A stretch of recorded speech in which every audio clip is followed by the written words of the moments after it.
and so she's not here. The CPMR is representing about 200 million people, and it has campaigns in favor of a more balanced development of the European territory. It operates both as a think tank and as a lobby for regions. It has focuses on social, economic, territorial cohesions, maritime policies, and blue growth and accessibility. So Ms. Street is going to talk about this with us. Her session is called European Interregional Cooperation on Migration in a Long-Term Perspective. Welcome, Mrs. Street.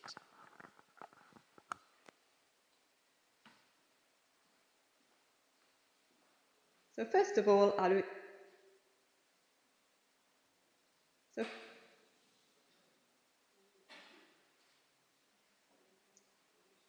Hello, my name is Claire Street. I'm Senior Administrative and Policy Officer at the Conference of Peripheral Maritime Regions, the CPMR. I'm very pleased to be invited here today, and I will present some of the actions that the CPMR is undertaking in the field of migration and climate.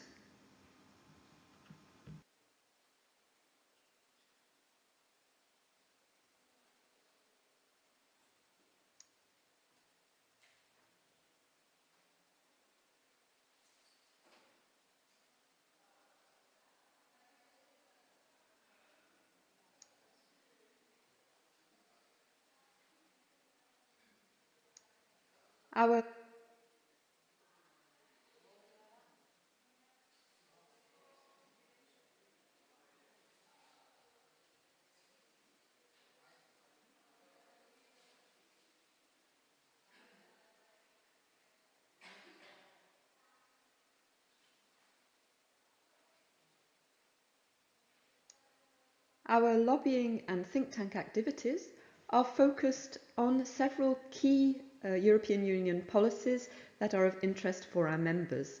And you can see them here. Firstly, cohesion policy. So this is the policy at the European Union level that aims to ensure a balanced development of territories across Europe and provides funding to boost regional development. We work on transport and accessibility, climate and energy. Being maritime regions, of course, we look at maritime policy and fisheries. And more recently, we are working on migration and also gender-related issues.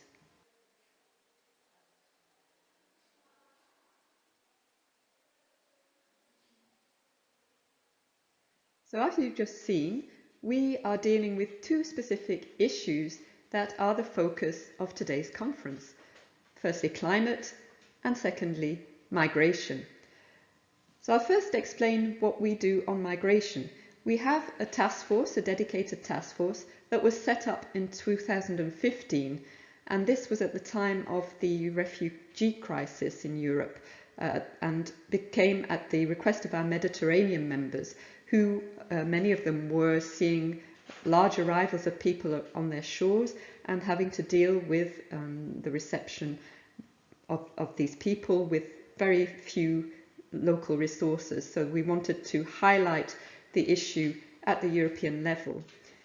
The task force is currently chaired by Valencia region of Spain and brings together regions from both the south and the north to work together to examine the role and needs of regions in migration policy. We organise around 2 or 3 meetings a year of the task force to discuss various topics linked to migration management at the regional level, as well as conferences and events.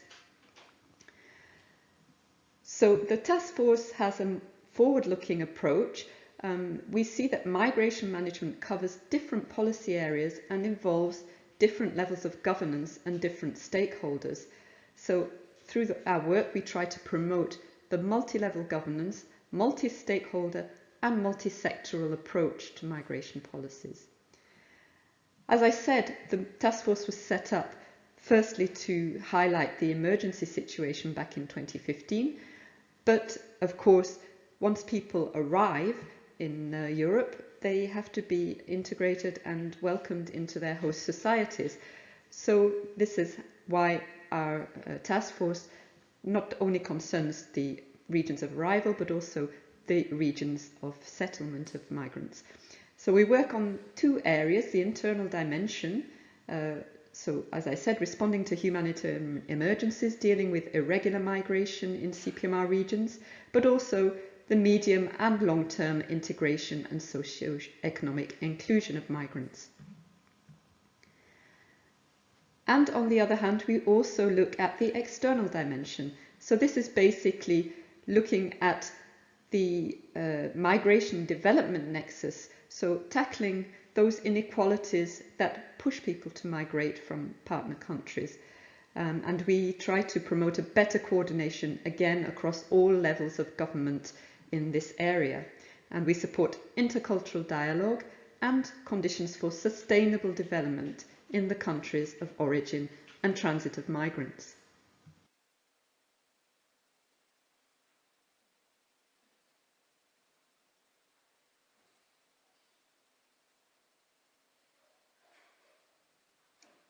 The second topic of climate change is also a very important topic for us as CPMR, because notably of the typology of our regions. They are coastal regions and therefore particularly vulnerable to the effects of climate change. They are being subjected increasingly to extreme weather events like storms, flooding, but also wildfires in the Mediterranean areas. Around a third of the EU's population lives within 50 kilometers of the coast. So alongside other climate change impacts, sea level rise will increase the risk of flooding and erosion around the coasts, with significant consequences for the people, infrastructure, businesses and nature in these areas. And I would like to mention also that the Mediterranean region, which covers a large part of our membership, is also the area in the world where the phenomena are intensifying and accelerating the most. And in addition to the consequences that I've just mentioned, there is also desertification, which is a big problem. We believe that regions are important players when it comes to climate mitigation and adaptation. They are very much engaged in climate neutrality. You see here that nearly 40% of the CPMR members aim to become climate neutral by 2050. They have a lot of experience on mitigation and adaptation strategies and actions. And so we have launched an initiative called Regions Act, so Regions Acting for Climate Neutrality, where we have collected a lot of experiences, good practices of our regions that we can use to identify solutions with the territories that would be prepared to give their knowledge and expertise to transfer this know-how to other regions to help them develop their strategies and actions on climate neutrality. And these actions are also intended to highlight these added value of the regions to help them also obtain European funding to help them develop these activities.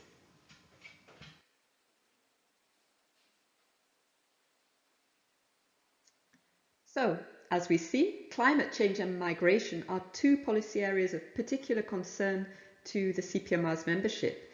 And in recent years, the link between the two topics, what we call the migration-climate nexus, has been the subject of increasing debate at international and European levels, and also interest for the CPMR, since our former president, Mr. Kees Logan, he was particularly sensitive to this link between climate change and migration and raised the issue on many occasions.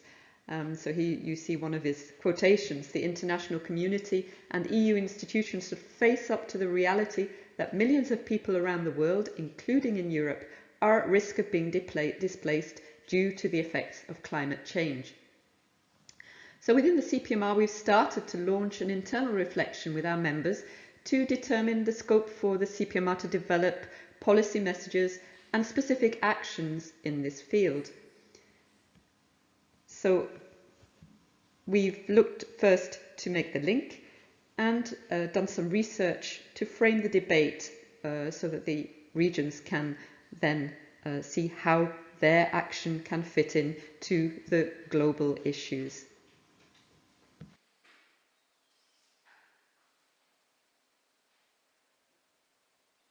So first of all, we started to look at the evidence base and future predictions. So what is being said currently about climate change and migration.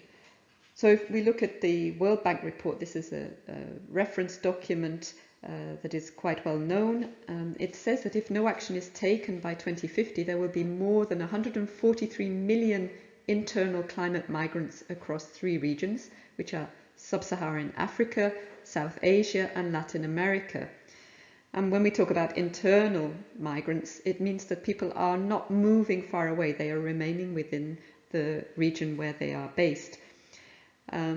So we see that climate has already started to have an impact on displacement and migration, and it is in the areas of the world that are on the path to sustainable development that are the most affected, and where people are often heavily dependent on their natural environment and have the least resources to cope with the changing climate.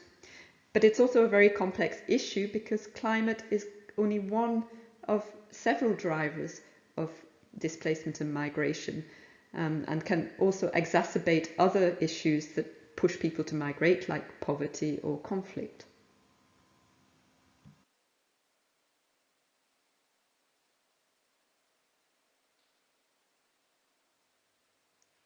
So because we are a political organization at the CPMR, we've also been looking at the debate on what we might refer to as the climate refugee. So this has been appearing in the debate over the past few years, this notion. But the problem is that there is a legal vacuum. A refugee is defined under the Geneva Convention, which is around 70 years old now, and of course at the time climate change was not an issue. So a refugee is an individual who is subject to a threat to their life due to persecution on account of their race, religion, nationality, social group, or political opinion. So it's not a person who has a threat to their life because of climate change. And also, as I just mentioned, it's very difficult to prove the causal link between climate change and migration, because it can be a combination of factors, and climate change is just one of them.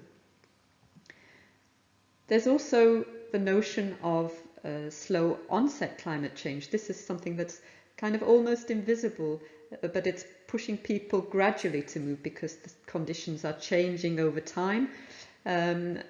This is like in contrast to a disaster, for example, when you have a climate event that is quite extreme and causes a lot of people to lose their homes and so on. So that's more visible, but the slow onset is more difficult to detect.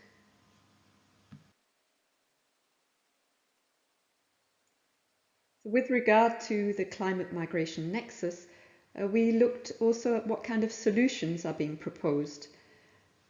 So the first solution actually is taking migration as an adaptation strategy, but this can only be done by managing it correctly through legal migration. So this is setting up legal pathways such as humanitarian visas or temporary protection, authorization to stay. And this is linking also with CPMR region's calls for improving legal pathways in general at the EU level, notably to address irregular migration phenomena. And the second solution is about improving resilience in vulnerable areas. This is linked to the Sustainable Development Goals, in particular Sustainable Development Goal 13.1, which is about strengthening resilience and adaptive capacity to climate-related risks and natural disasters in all countries.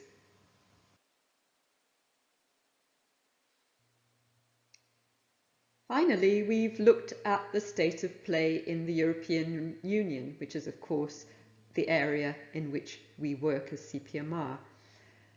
So climate and migration are both very important issues on the EU agenda, but for the moment there's not really a clearly established link.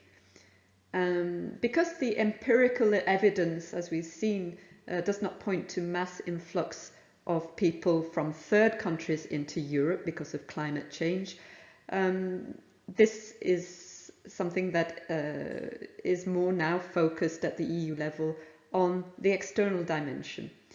So the European Commission, for example, focuses its efforts mainly on the external dimension through humanitarian and development aid policies. The European Parliament, on the other hand, has a bit of a more proactive approach. It's, for example, calling to lay foundations for creating a legal framework to protect people that are displaced due to climate change. The Council, so this is basically the member states, is not really making any political move on the issue. And this also is probably linked to the fact that we have the European Pact on Migration and Asylum, which was proposed by the European Commission in 2020, and it's still under negotiation 3 years on. And the negotiations have been very slow within the Council, very complicated. So because they're having difficulty already to agree on legislation linked to migration and asylum in Europe, there's absolutely no intention to open up the debate to granting refugee status to climate migrants.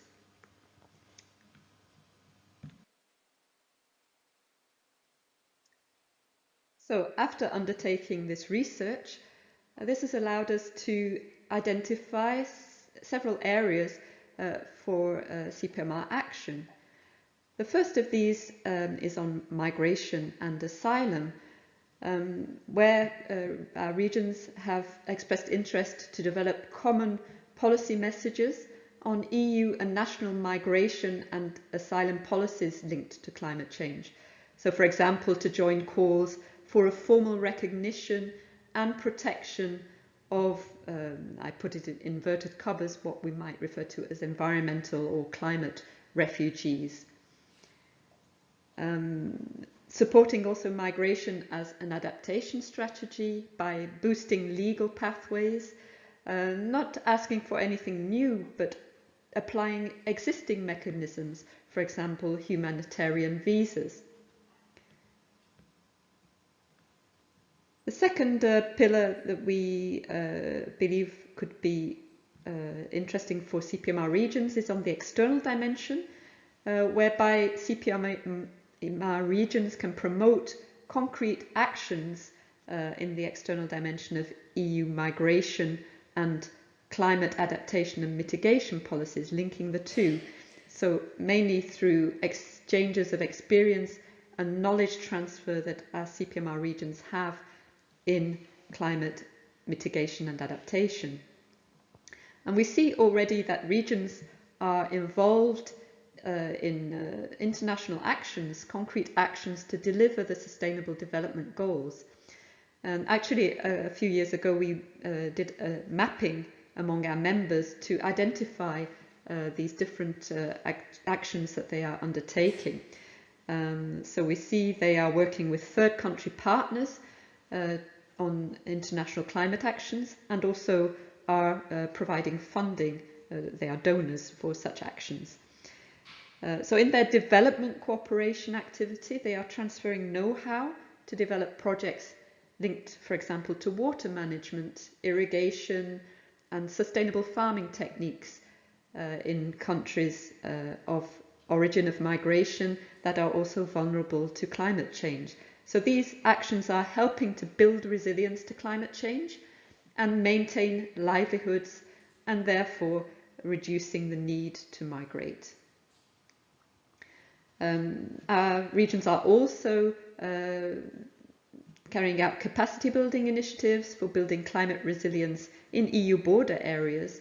And because CPMR regions are at the forefront in this experience and practices in the field of mitigation and adaptation.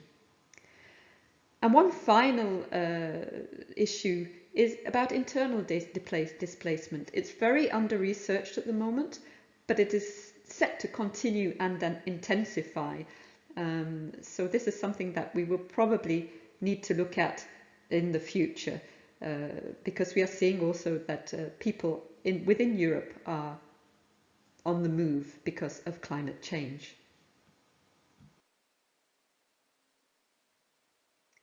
So in conclusion, regional authorities play a key role in the climate migration nexus and are part of the puzzle to find solutions.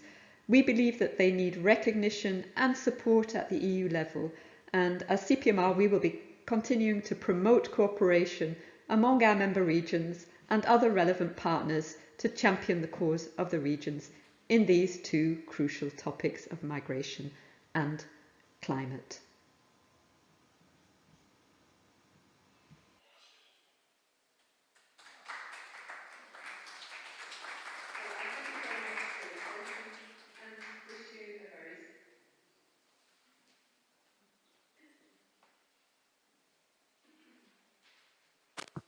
Thank you so much to Claire. Thank you very much for your attention and wish you a very successful conference. Thank you.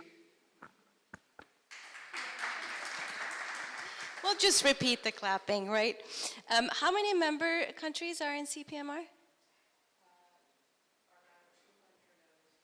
Okay, around 230 countries. And I know that Västmanland region is a part of CPMR, and I think Andorra is not, but there's some regions around this area, right, that are members of CPMR. So just wonderful to know that there are a big body and institution that is really working towards some of these solutions to the problem, and a lot of things that we talked about today. And Katrin Paps mentioned the new sort of term of refugees rather than migrants, and also just looking for solutions as a corporation. Just really wonderful to see that. We're going to move to Alberto Giordano, who was supposed to be here today, but life sometimes happens and we can't always go to the places we want to. He has provided us with a video. Thankfully, he's also a professor at the University of Genoa. He is a senior assistant professor and has a PhD in political philosophy. Is a senior lecturer in political thought and public opinion. This session will offer focus on the present-day misleading and manipulative message on climate change, related issues, and their impact for the construction of a digital public sphere. A specific attention on the investigation of how social media shapes the contemporary debates on green politics and mold Western public union and opinion. So welcome to Alberto Giordano.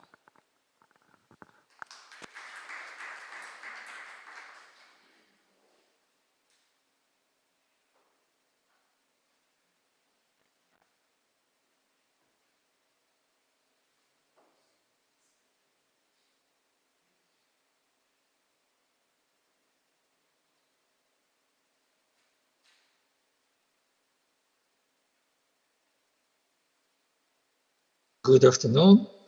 I'm Alberto Giordano from the University of Genoa, and I'm really sorry that due to some job issues, I can't be there with you, at least physically. But in the meantime, I really want to thank Christina and Ribe for the invitation and all their efforts. I want to thank as well all the people involved in the organization of this wonderful event, and of course, each one of you. The topic I'm going to deal with today is, in the meantime, very popular, but somehow neglected. That is, the ways through which public opinion is informed on green and climate change related issues. In doing so, I will try very inadequately to follow the steps of Thor Heyerdahl. He was in my view, one of the first, if not the first, pioneer of green communication. He tried to address and persuade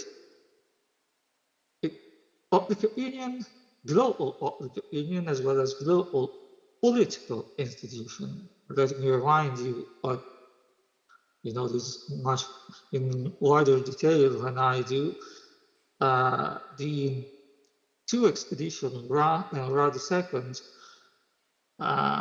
at that time, Heyerdahl and his crew became aware of how much the Atlantic Ocean was polluted, and he reported their records to the Secretary General of the United Nations.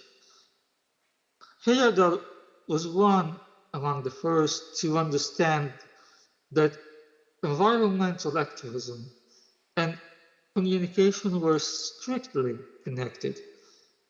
And he was a pioneer, really a pioneer on that, in this sense, because he anticipated by far what the activists, environmental activists of today know so well.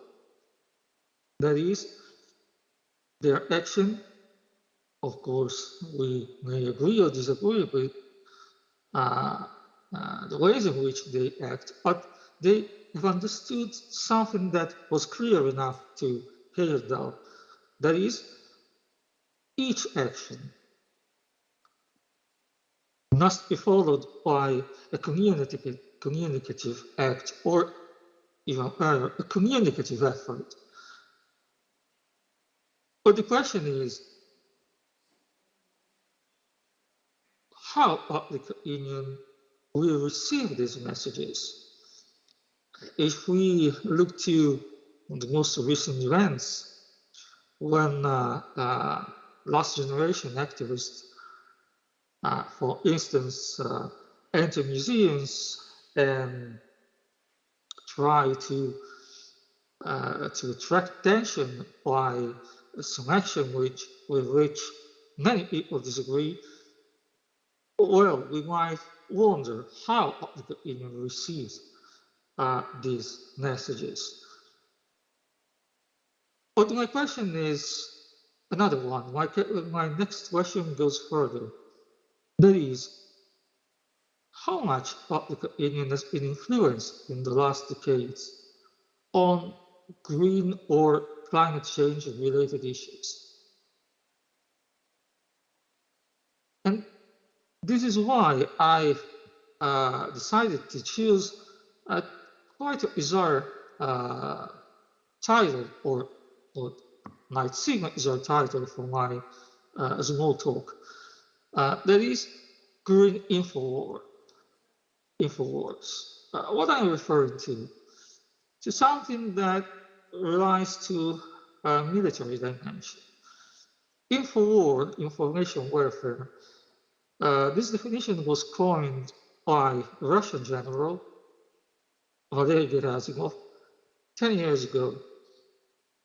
He wrote in a paper, which was destined to become very popular, that war has deeply changed.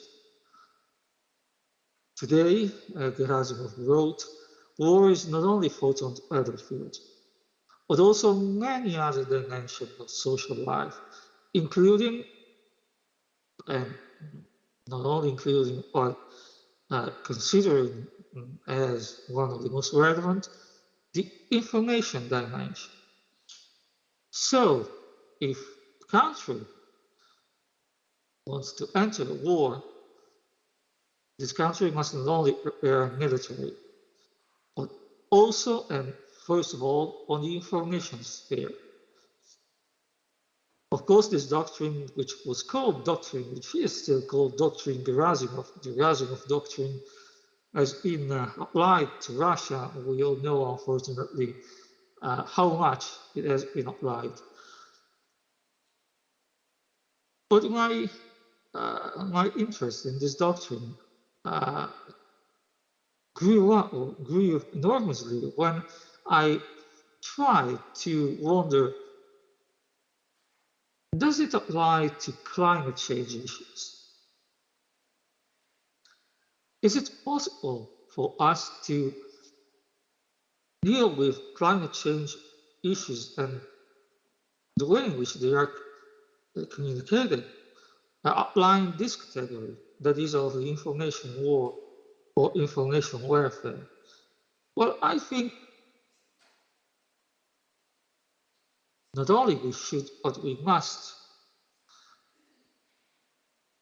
And in doing so, we must, we can, or even must, refer to some excellent scientific applications.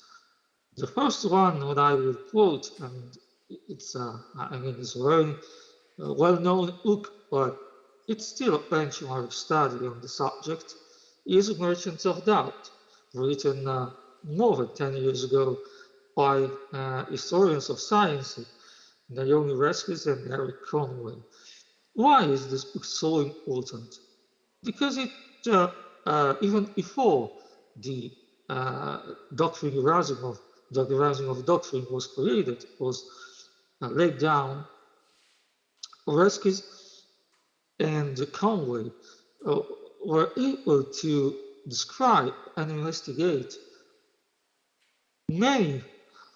too many disinformation strategies applied in the 60s, even the 50s, 60s, 70s, 80s, and so on, 1950s, 60s, 70s, and so on, I mean, of course, in order to mislead public opinion on some issues that are related somehow to climate change and the environment.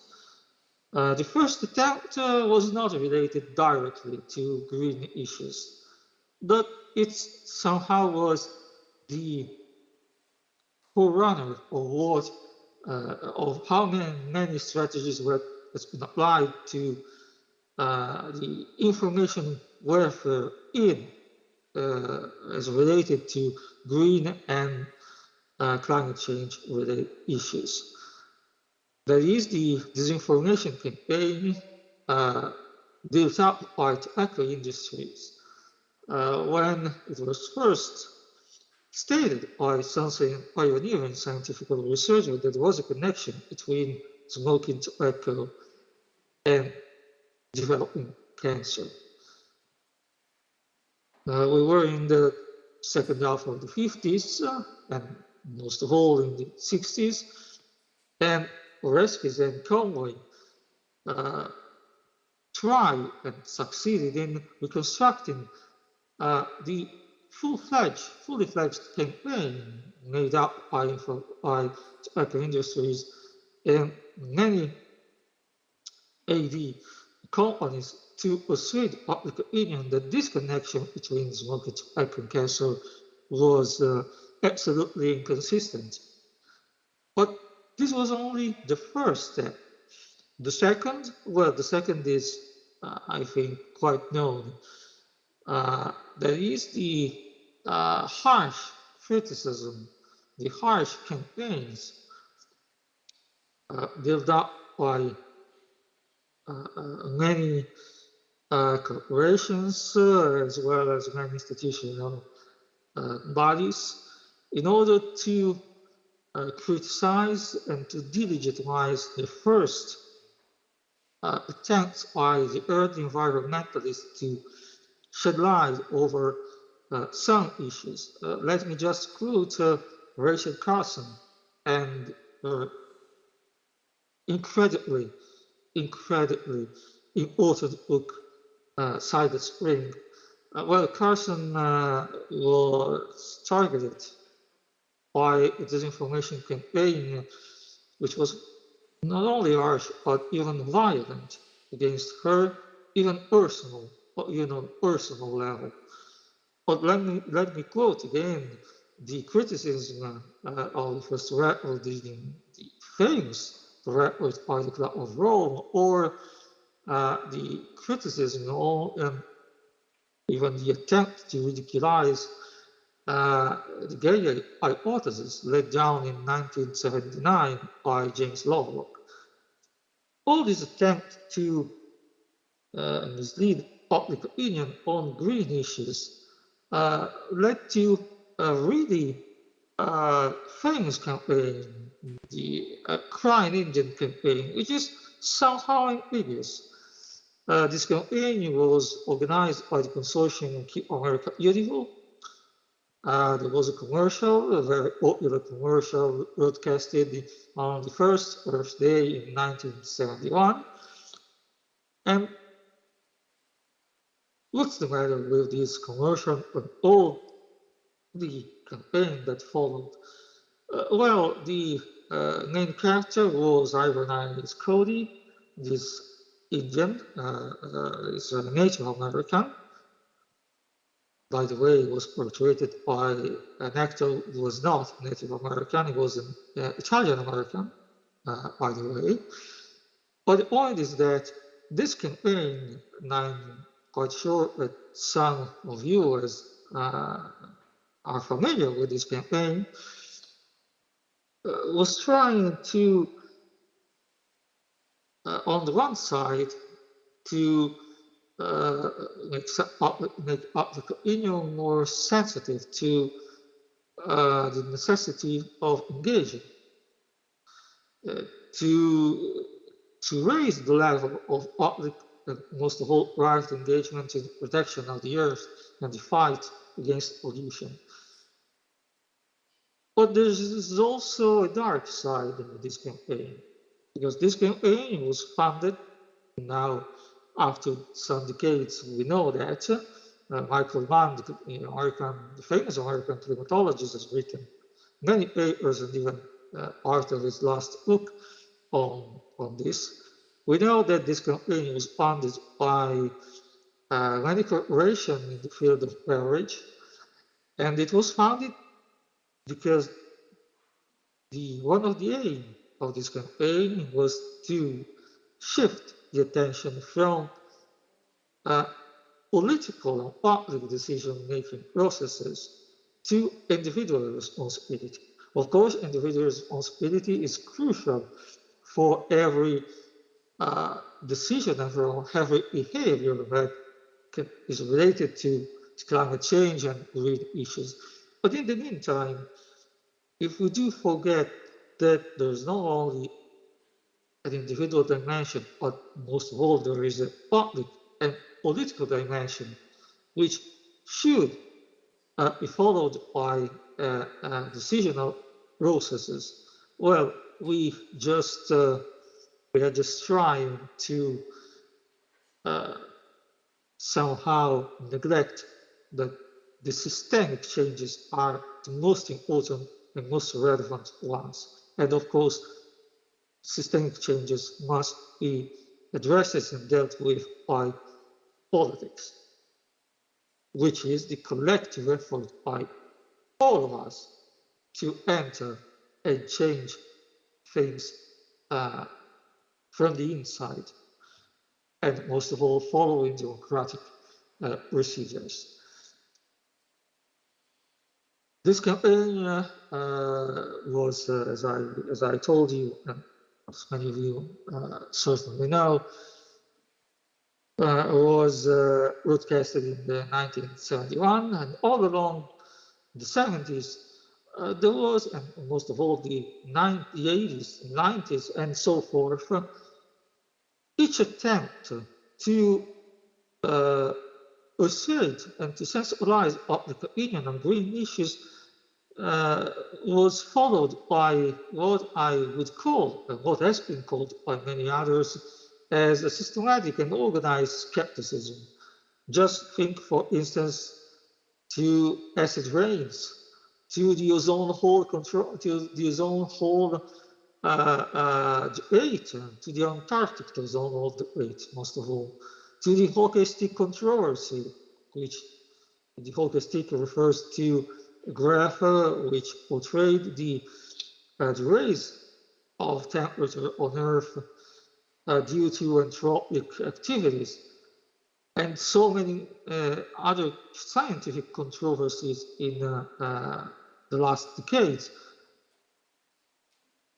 When science has reached very large consent on the anthropic impact on climate change and more generally, more broadly, on the metamorphosis that Earth, unfortunately, has undertaken since many decades.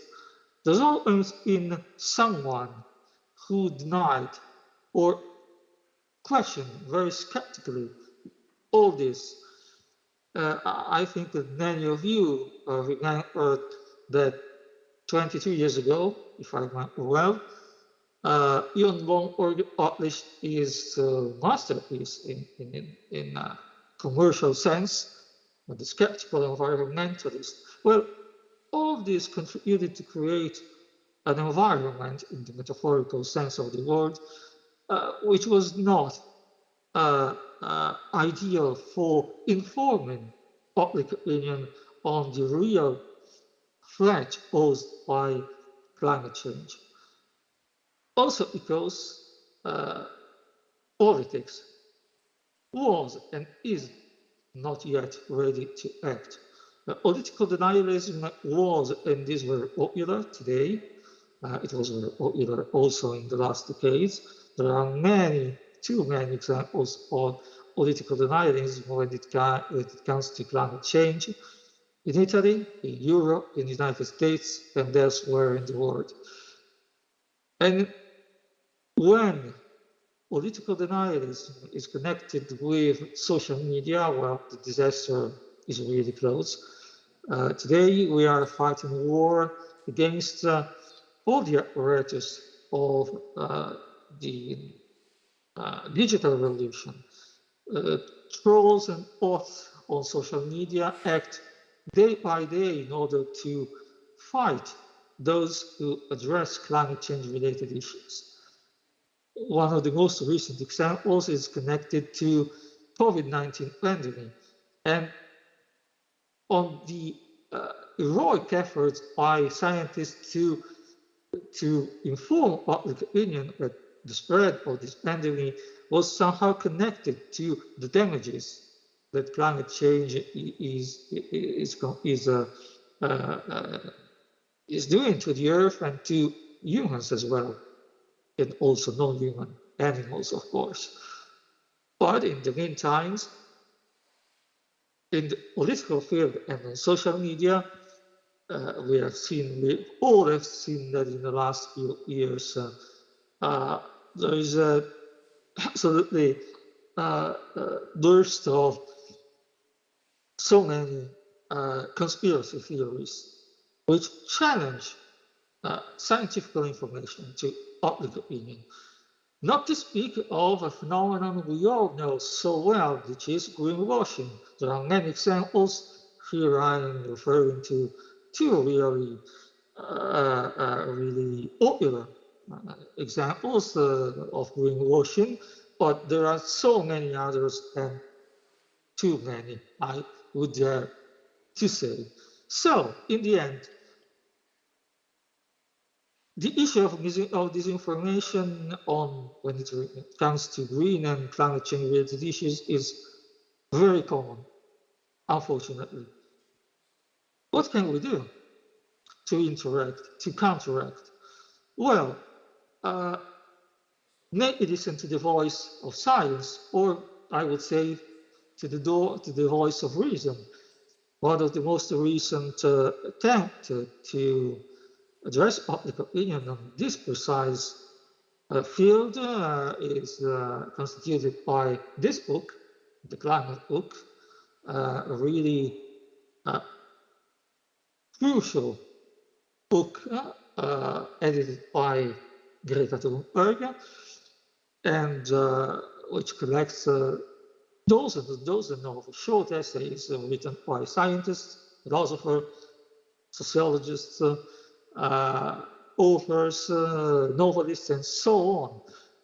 But indeed, the question is, does public opinion were influenced by this attempt, or maybe we should and could rely on, for instance, intellectual products by the cultural industry. For instance, climate change-related dystopias. I quoted the two of the most renowned one, but of course these are not the only examples. Or for instance, relying to the attempt of addressing green and climate change related issues thanks to TV series or movies. Well, to be honest, I don't know. What I do know, and this will be my last issue for the moment, is that we should absolutely introduce intergenerational perspective in green and climate change related communication. We must persuade public opinion that each issue connected to climate change must be connected to the well-being of future generations. Of course, this implies that not each one of us, but many of us will have to address, will have to endorse, an ethics of responsibility. And many of us will have to ask politics to deal with long-term issues. Long-term issues are, well, maybe not completely, but mostly absent from public debate today. But these would be possible, as I hope, and I'm quite confident it will be possible, only if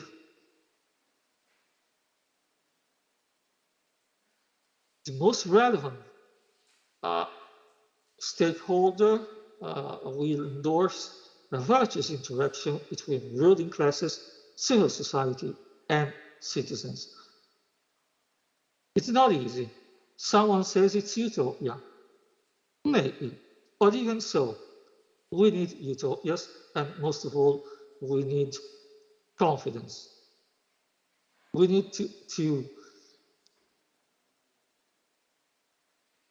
transmit our trust to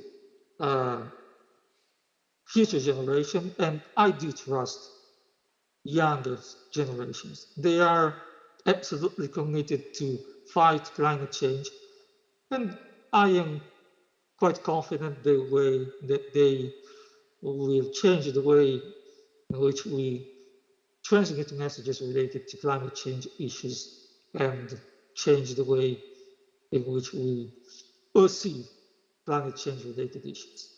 Thank you very much, and have a nice day, and most of all, nice debate.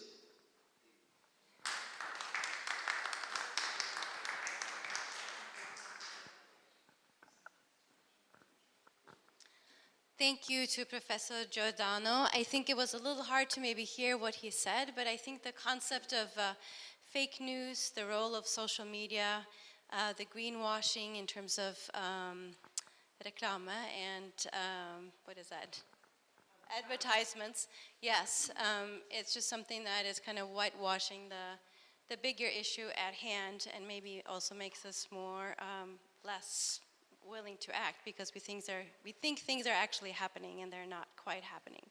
So I think in the propaganda that has been shown to us has a huge effect on how we do move forward. So I kind of wish he was here in person. I think it would have been really fun discussion to have with him even afterwards. So we are going to move now into the last piece of the presentations, and last year we were lucky to have some of the winners of the scholarships present in Oslo. We were not able to fly them down this time around, but one of the things that the Thor Heyerdahl Institute does is obviously trying to engage the younger crowd, and part of that is giving out stipends to students that are creating something based on the topic of the year. So this year we have two winners. There's actually also a scholarship committee, and I know Bettina, you're on that committee, and Professor Papst is as well. And then we have Liv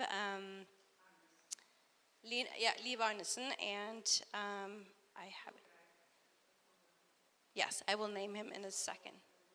Yeah. Igraf, thank you. So there's 4 members of the committee that each year go through all of the art forms and all of the contributions of the students, and then they find the winners. So this year there are 2 winners on the concept of migration and climate change. These students are from a high school in Norway called Jessheim. I don't know exactly what grade they are. They have each created a small video on this topic, and I don't think they needed to create a video. I think maybe that was just what happened. I've known that there's different art forms every year. Some have made a dance on a glacier, and poetry and photographs. So all different ways of submitting their art forms. So the second placement is called Climate Refugee, or Klimaflyktning in Norwegian. It is created by Jonas Teksum, Fredrik Vollebekk, Magnus Eik Silihagen, and Sigurd Roen Rotnebo. And the video is bringing out the strong issues related to flight and immigration, both in the refugees themselves and the prejudices they encounter during their different escape routes, both in the countries that they leave and the countries in which they come to. So we're going to see that video now, and then they're going to have a little snippet of them talking about their work. So please welcome them.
Thank you for giving this opportunity to us.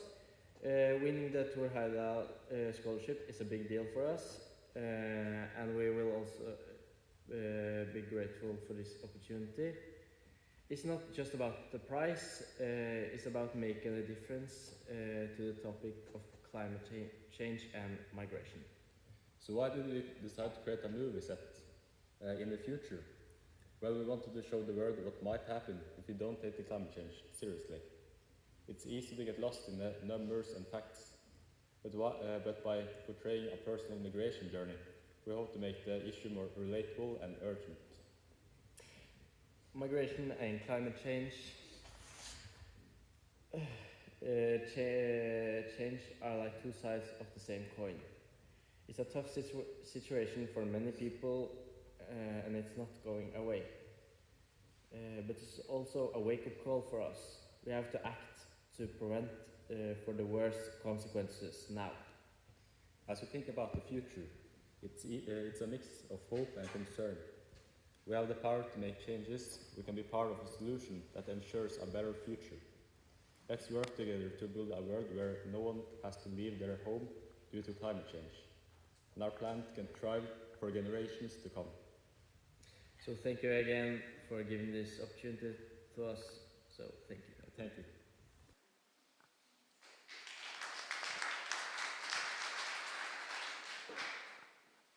It is indeed wonderful to see the younger generation being engaged, right? And so it's interesting that it was all filmed in Norway, obviously, and some of that text was obviously in Norwegian, so I hope you all understood. But it was taking place in the future. I think a lot of people today actually are experiencing exactly what they were trying to show us there. But wonderful to know that they are engaged and want to make a change in the future, or for the future.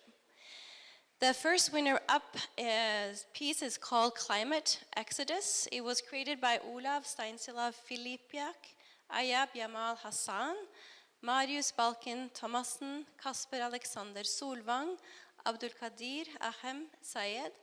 And we're going to see that video now.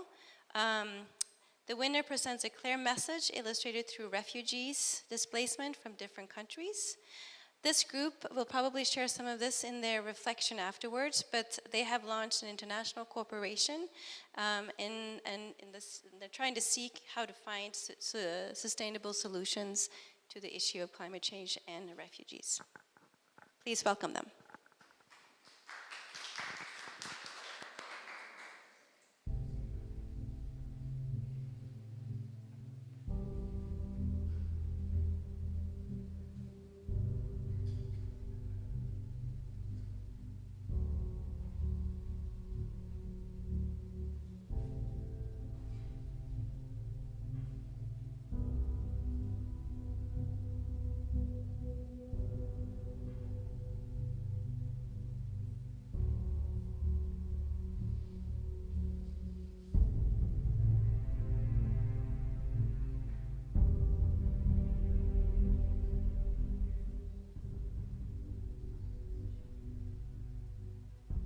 Water, so precious yet so scarce in my homeland of Somalia. It used to flow freely, but climate change turned rivers into dry beds and hope into a distant dream. Now I find myself on a journey to Norway, seeking a better life, but I've heard that only 1 in 3 of us will find a place there. I need to get to Norway, I need to survive, I need to help my family.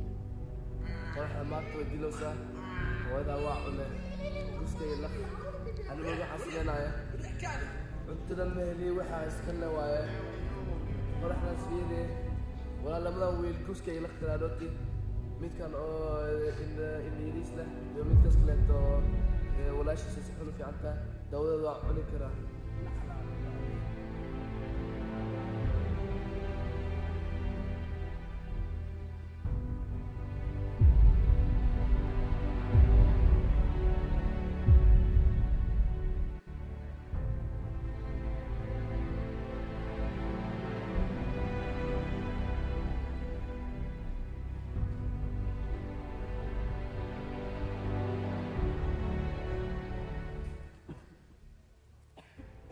I was born into a world where climate change ravaged our lands and overpopulation suffocated our cities, I can't help but feel a bitter resentment towards those who came before me.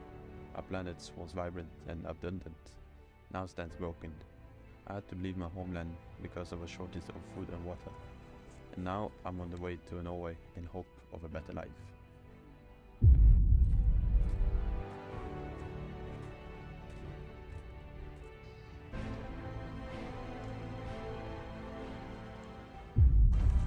Havet. Fullt av is. Vi har måker. Det er ikke mye fisk å få her nå om dagen, dessverre. Det er plastikk i havet, og fisken dør ut. Det tørker ut etter hvert, og vi har andre land som sliter. Vi får flyktninger på grunn av det her. Vi har masse Ayub, som kommer inn. Blir stranda i et øde Norge, fordi de ikke får mat og vann hjemme. Det er problemet. Det er et verdensproblem. Vi er nødt til å løse det.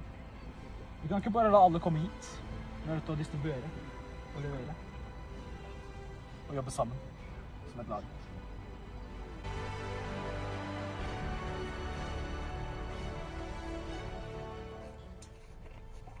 Hey, stopp der! Stopp der! Stopp! You need to stop. Okay. What's your name? What do you want? My name is Abdullahi Abdurrahman Ahmed. Greetings, Casper. Thank you. Abdullahi. What is the thoughts and expressions now? Norway. Yeah. You will try to cross over Norway? Yeah. Yes. Get a better life. You know. Yeah. I will need 3 passports. Good luck. 3 passports. You know, there's immigration crisis in the world right now. Oh, yeah, we just don't let people in. Yes. Right? 2 people can cross this. Okay. No. I have an excuse. You do not have a norsk pass. It is. You do not have a norsk pass.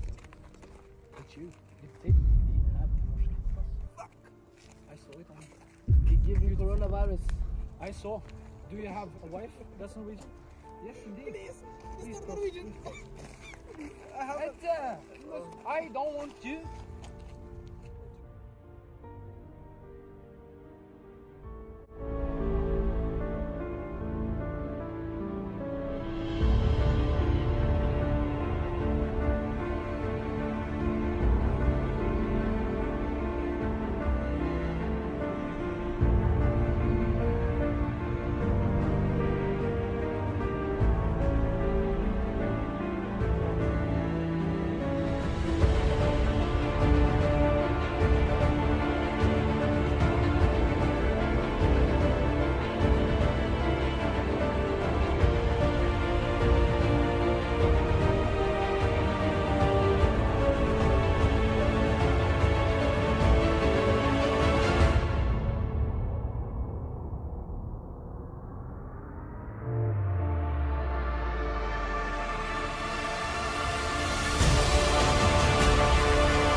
Thank everybody for giving us the opportunity to participate in the Thor Heyerdahl scholarship competition.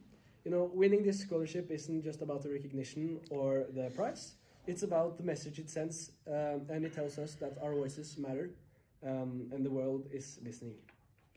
to what we have to say and how we would like to change the climate and the migration, and that's a powerful message that we sense. When we decided to create the move set in 2050, we wanted to show the real face of climate change. We wanted to take everyone on a journey to different corners of the world where they could see firsthand the impact of changing climate. We believed in the power of storytelling and how it could open eyes and harsh reality our planet face. Yeah, that's right. And why did we choose this solution? We did because we wanted to create empathy. We wanted people to understand that climate change is not just a distant problem, because it's a pressing issue that affects lives and forces migration. And we wanted to humanize the statistics by showing real people going through the problems of migration. Yeah, we wanted to put faces to the numbers and make everyone realize that we are in this together.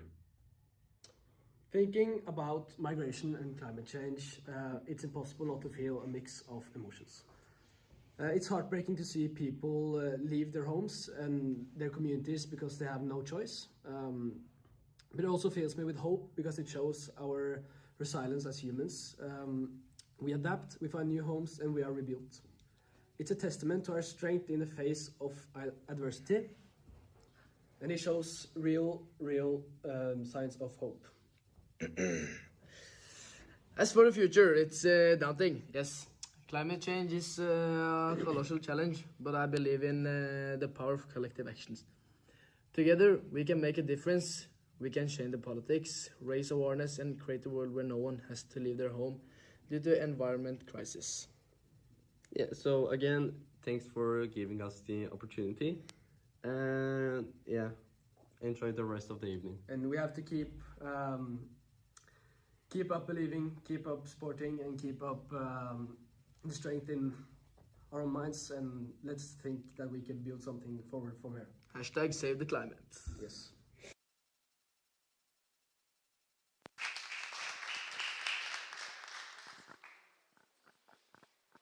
Wonderful. I think resilience is the key word on their work. Wonderful to see. They didn't talk much about what they're going to use and spend the money to, but maybe some of you have the information about that I can share with us later. We have reached the end of the program today, and we just want to thank you again for being here. We have a couple of things that's going to happen at the end, obviously. But we have had the honor of celebrating the two first sessions on migration in Norway at the Czech Embassy in 2021 and at the Turkish Embassy in 2022. And it is a wonderful way to sort of end this conference and the series of three with having the two ambassadors who have now left Norway for other and new diplomatic adventures, but they're going to share a few remarks with us. So first out, it's going to be the Czech ambassador, Jaroslav Knut. Then he's going to be followed by the Turkish ambassador, Fasli Korman. And then finally, we would like to invite Mayor de Mekelis Mauro back up to close the event. And then I will say a few things at the very, very end. But we'll start with our two ambassadors, and then the mayor will come up after that.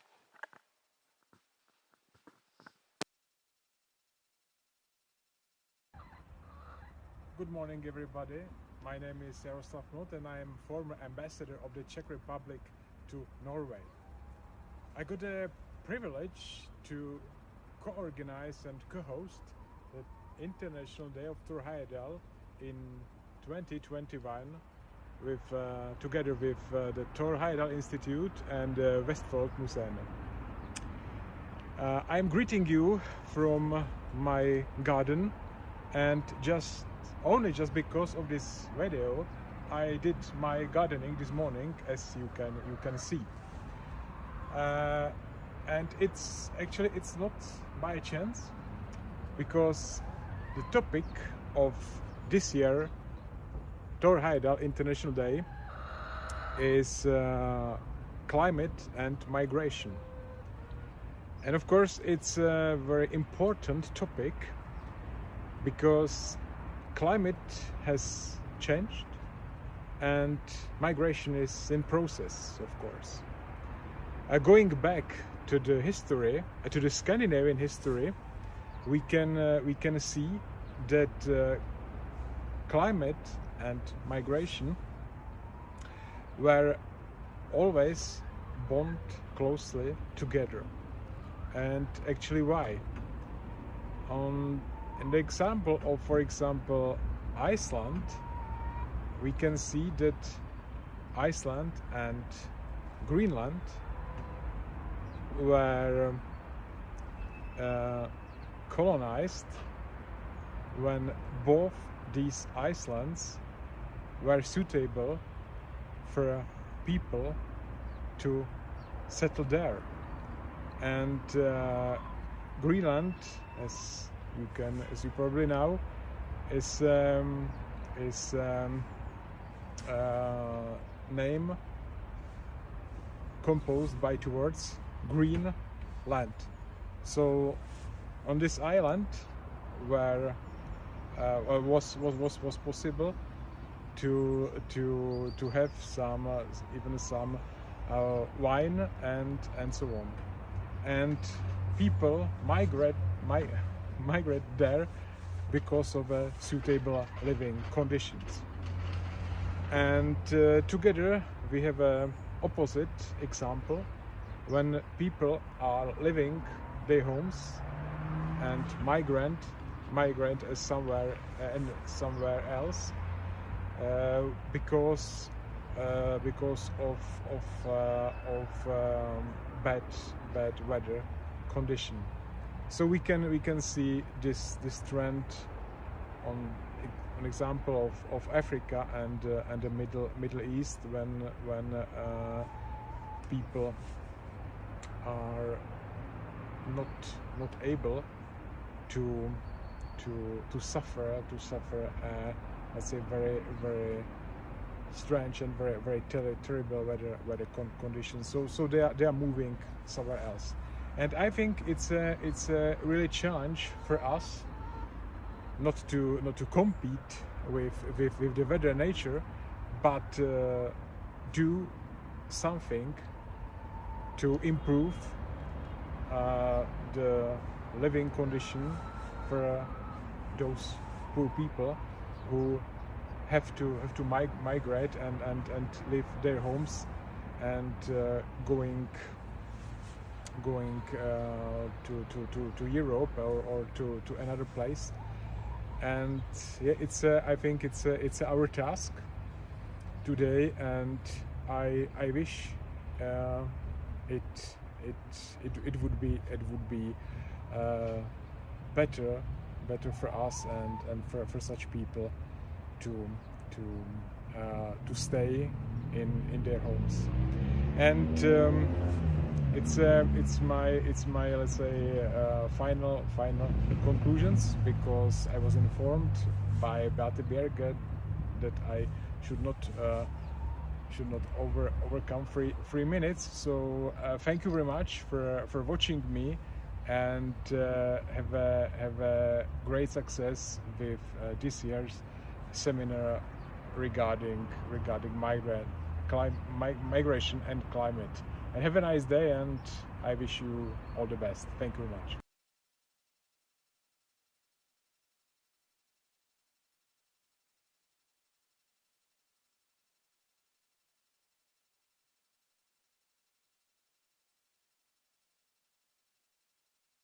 To congratulate the Thor Heyerdahl International Day 2023. Migration and climate change is a very interesting subject. As the previous host of the Thor Heyerdahl International Day, which was held in Oslo 2023, 10th of November, I was the one who hosted this at the Turkish Embassy as the then ambassador of Turkey in Norway. Now I am in Ankara at the Ministry of Foreign Affairs. I really wanted to join you for this occasion in Italy, but due to my new obligations at the Ministry of Foreign Affairs, I couldn't manage it. But I would like to share with you through this video message how pleased I am to be able to know the people around Tur Heyerdahl International Day, all these institutions and the wonderful people that we cooperated, we interacted during the last year when I was in Oslo is still very vivid in my memory, and I really thank everyone. The Vestfold Museums, the Tur Heyerdahl Institute, Osburg University, Vestfold and Telemark County Council, and many others. So I would like to wish all the best for this year's International Day, and I would like to share with you my impressions about how it was a very good experience for an embassy, for an ambassador, to be able to interact with the NGO community, with academics like the people around this event, and how different and how enjoyable this was. So to be able to share with you how I keep my memory, I would like to show you that in my office cup is this wonderful memo from our time, and it also reminds me of the beautiful words of Tur Heyerdahl, my favorite about the borders, and I would like to remember this every morning when I'm having my coffee at the office. I wish everyone great time and great success in this important event, and I would like to point out that the Tur Heyerdahl's principles, values that he stood for, are still valid and even more valid in today's world, and we should all thank him for his efforts to embrace the global community as they are. Thank you very much indeed.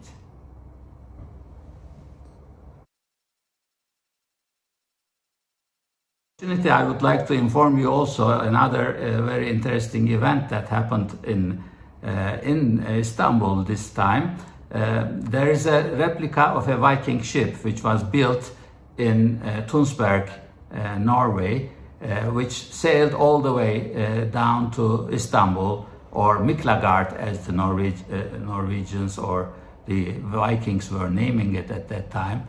And this interesting event or project is very much suitable to the Tur Heyerdahl International Day's general approach, and I would like to tell everyone that this Viking ship is now harbored in Golden Horn in Istanbul, and with the participation of some important institutions like Oseberg Viking Heritage Foundation and Rahmi Koç Museums in Istanbul.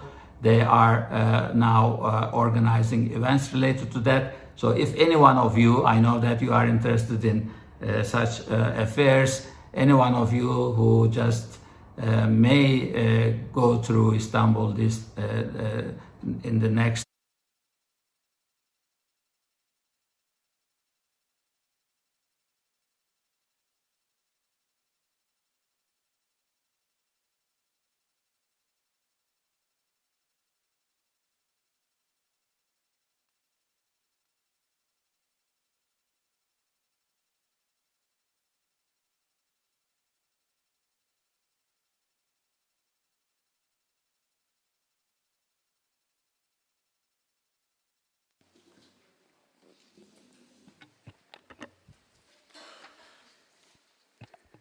Migrazione e cambiamento climatico, due temi fondamentali che stanno disegnando gli scenari quotidiani e che richiedono un impegno quotidiano da parte di tutti noi, con una modifica o un arricchimento nei nostri approcci alle questioni climatiche.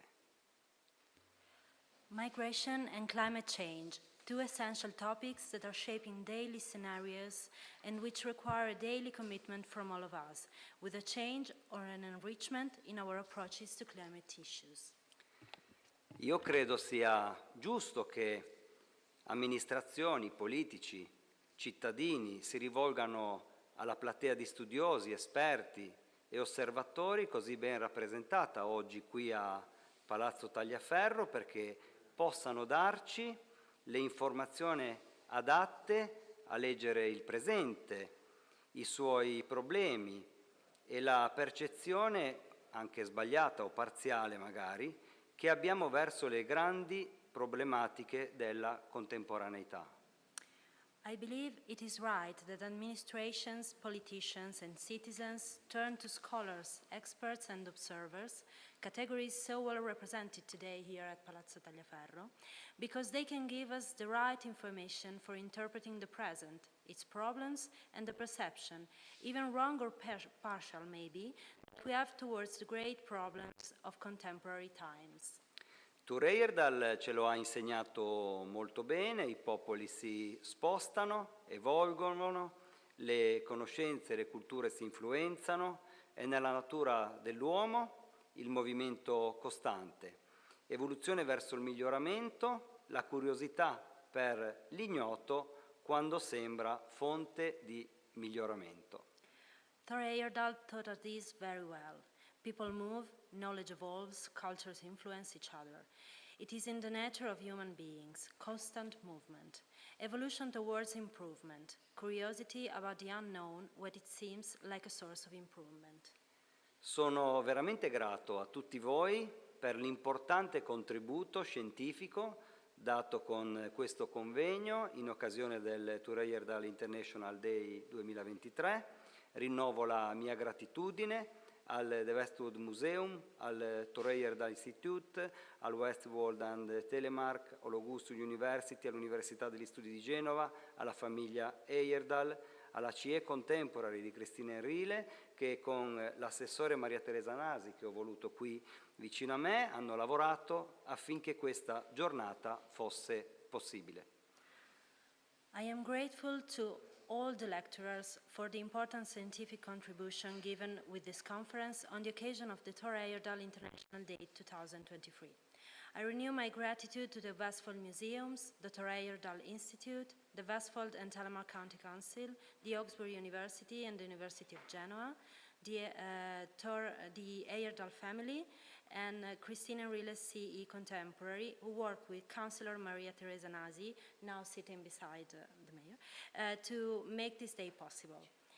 Vi ringrazio per l'apprezzamento dimostrato nei confronti della nostra Andora e colgo l'occasione per porgere a tutti il mio arrivederci, ai presenti e a quanti seguono in streaming. Andora attende tutti coloro che amano Thor Heyerdahl, la natura, la ricerca, l'ambiente, così come ci ha insegnato a rispettarla e amarla lui. Grazie veramente di cuore per questa giornata.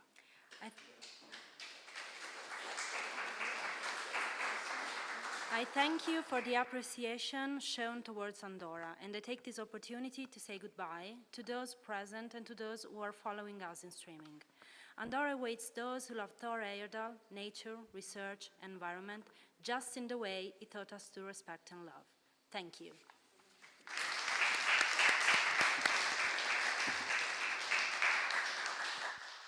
Grazie mille. We're also going to just take a moment to make our thanks from our end of the collaboration. First of all, I also want to just say that next year in 2024, the focus is going to be on our Thirsty Planet. It will take place in Larvik in June. And so we hope that to see some of you then.